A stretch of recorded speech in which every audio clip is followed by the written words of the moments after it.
So again, if we had rules to destroy the country, how would we do it? Destroy the money, make sure laws are subjective, that liberals only enforce the law against conservatives, but when liberals break the law, don't worry, just change the story and say the law doesn't matter. Here's another way I would do it.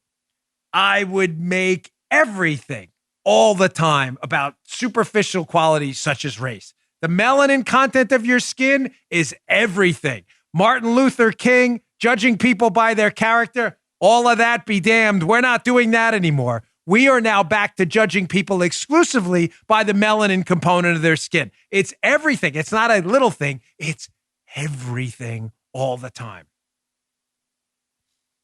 VDH rule number 3. Racialism is now acceptable.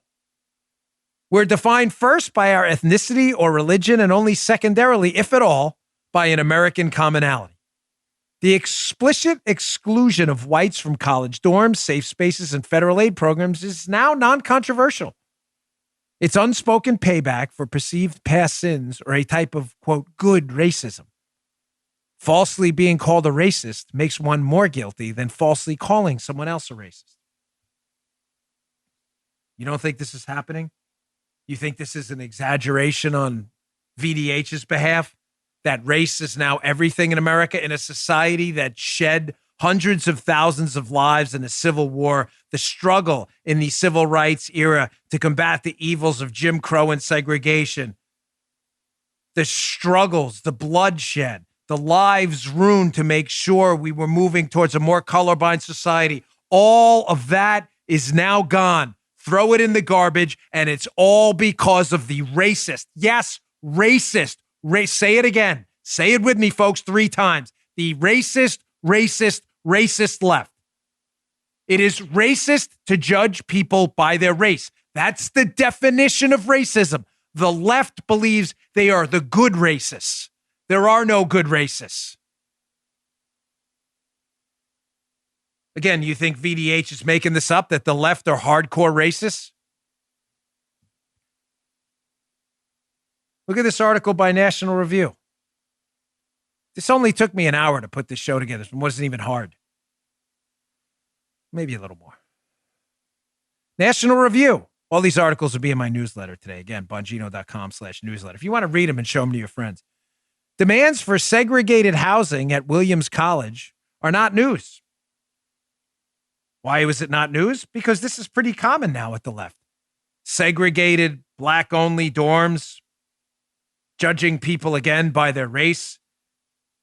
Now, folks, I know sometimes on the show I can be sarcastic. I don't know if it drives some of you crazy or not. I don't know. I'm not sure. It's just me, and I just do what feels natural on the show. And sometimes sarcasm is a way for me getting past the pain of living through this era right now where we're watching our country slowly but surely dissolve.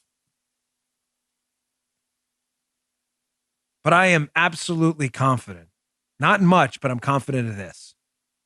Segregation is a really, really bad idea.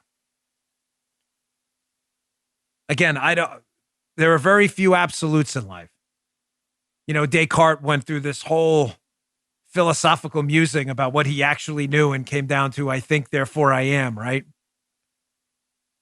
All he absolutely knew. I absolutely know this. Segregation on race is a really, really bad idea. So why are we going back to it? Because the left finds power in segregation, power to destroy their political enemies. Again, I hate to say this, but it has nothing to do with them they're using race as a way to destroy the country. They find power in taking out their political opponents, either black or white. They will accuse someone black of being a white supremacist in a heartbeat. Right. Is that logical? Of course not. They're leftists. But there's power in it because they can destroy people. And segregation and the evils of segregation are their vehicle back to power. Now, showing you again how the left embraces stupidity and ignorance, and racialism, as VDH calls it, is first with them. Hardcore racism is first for them. That's primary. They have to be racist. They're back. Segregation is back. Judging people by the color of their skin is back. That's what white privilege is. Judging people for the lack of melanin in their skin, right? Not judging them by who they are, just call them, because they're white, they're automatically worse people than people who aren't white. That's what white privilege is. It's inherently racist. But these are not smart people.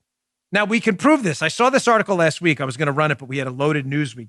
It'll be in the newsletter again today. And believe me, it's worth your time along with this VDH article.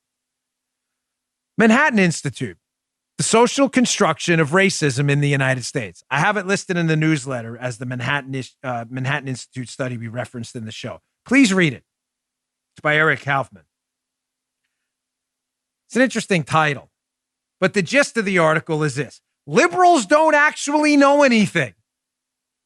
They really don't know anything.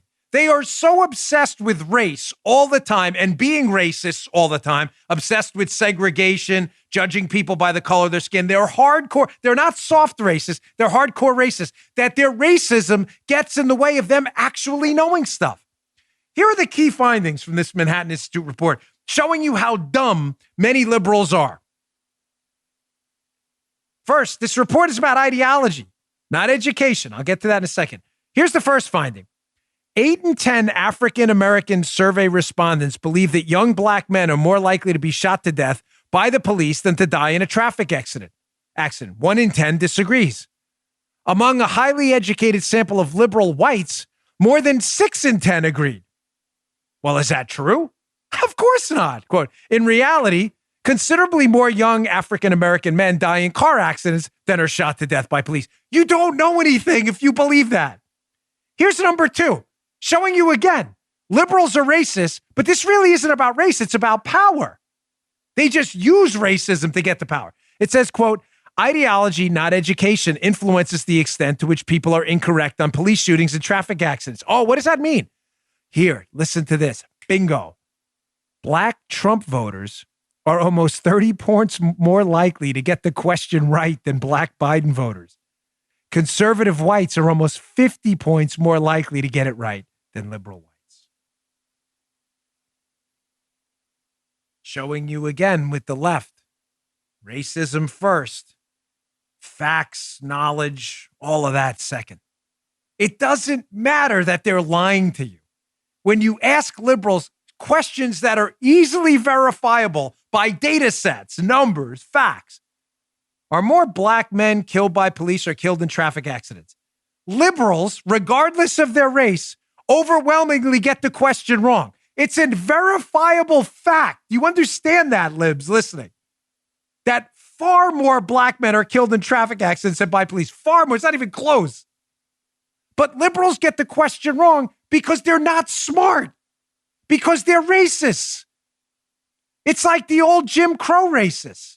They never took the time to actually learn about and meet and introduce themselves to black men, so they deemed them second-class citizens and put them in colored sections of the restaurants because they never took the time to know them and say, hey, this is pretty evil. Do you understand that's what racist liberals do now? They judge people by the color of their skin. They don't know anything about these other people. They know nothing about them, conservatives, and they make judgments based on false data because they don't know anything, because they're clouded by racism. Read the report. It's about as damning a report as you're ever going to see. And it goes back to the point I've made repeatedly. How do you wake up every morning as a liberal knowing everything you know about the world is fake? Are you proud of being stupid? It's a serious question. You look yourselves in the mirror in the morning and you're proud of not knowing anything? Again, I'm not talking about all Democrats. There are some who are getting sick of this too. Unfortunately, very few. But to the radical leftists out there, the racists, the hardcore liberal racists, because that's what you are you proud of being stupid? You don't know anything. What you know is totally wrong, verifiably false. And you're like, yeah, sounds good to me. It's idiocy. Easily verifiable idiocy.